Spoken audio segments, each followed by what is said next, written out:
Je m'appelle Maël Olivier, j'ai 28 ans. Je suis originaire des Alpes du Sud en France, du Val d'Alos. J'ai grandi là-bas, j'ai appris à skier à la Foudalos et je suis encore résident au Val d'Alos. Donc je m'entraîne, j'habite là-bas. Et en hiver, je prends le départ du Freeride World Tour, donc c'est les championnats du monde de ski freeride, ce qui m'amène à voyager un petit peu partout dans le monde pour le ski.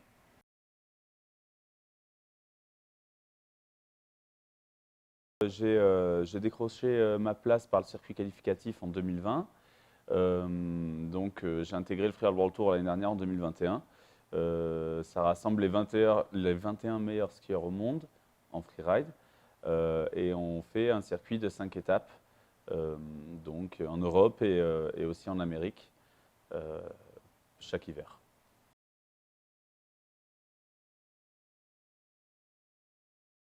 Première étape du World Tour 2022 à Baqueira, dans une nouvelle station en Espagne. Pour la toute première fois, le Freeride World Tour vient en Espagne. C'est une belle découverte. La station est super sympa. Il y a beaucoup de potentiel pour le freeride, justement. Donc on était tous très contents d'être ici. Ça a été une agréable surprise. Et la compétition s'est bien passée. Il y a eu un très beau spectacle, énormément de public, une très bonne ambiance.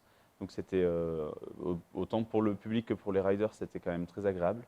Pour ma part, ça a été, j'ai exécuté ce que j'avais prévu. J'ai eu une petite erreur quand même dans mon run sur une réception. Donc j'ai perdu beaucoup de points là-dessus et finalement je me classe 13e. Donc bien au-delà de mes objectifs, mais c'est quand même un bon début d'hiver.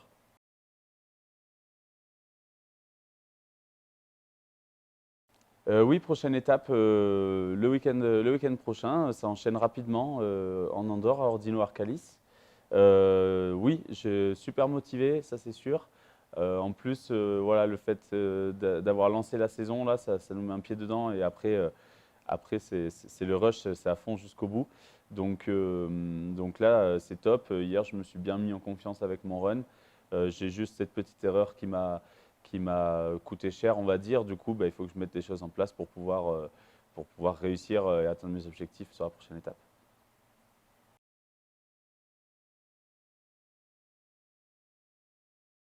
C'est vrai que quand on est compétiteur, c'est toujours difficile parce qu'on est emmené à beaucoup voyager. Donc évidemment, c'est pas la meilleure chose pour l'environnement, mais on fait de notre mieux avec beaucoup de petits gestes au quotidien, on va dire, des gestes simples, mais qui en fait font la différence. Et donc on a, via l'organisation du World Tour qui nous aide et qui nous accompagne aussi là-dessus, euh, tout un programme. On peut se mettre d'accord avec les autres compétiteurs pour pouvoir prendre les mêmes véhicules. Ça, c'est vraiment la chose la plus importante. Donc, quand les Américains viennent en Europe, nous, on essaie de les récupérer à l'aéroport et de les emmener avec notre propre véhicule. Ça évite qu'eux louent une voiture, que nous, on se déplace tout seul. Et inversement, quand nous, on va là-bas. Donc, il y a beaucoup d'entraide là-dessus. Et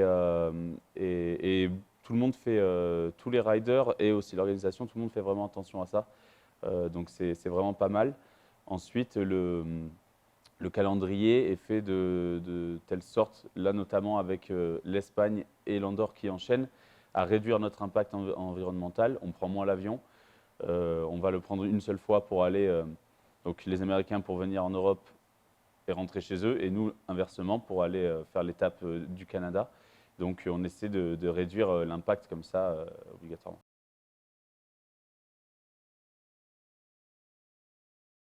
Il faut en prendre soin, ça c'est sûr. Hein, il n'y a rien de plus beau que la planète. Hein, on vit dessus et on la pollue malheureusement. Donc il faut toujours continuer de profiter de la vie, c'est sûr. On est tous des amoureux de la montagne. Donc allez-y, profitez à fond et prenez soin de votre terrain de jeu en fait. Voilà, on peut faire les deux.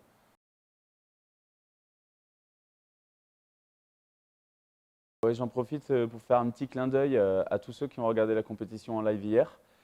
C'était super sympa, j'ai eu beaucoup de messages de félicitations et de soutien. Donc à tous les copains du Val d'Alos, à la station. D'ailleurs, merci aussi à la station qui a partagé l'événement en live sur les écrans. Donc un gros coucou à tous tous les amis qui sont au Val d'Alos en ce moment. Et puis, je vous dis à bientôt.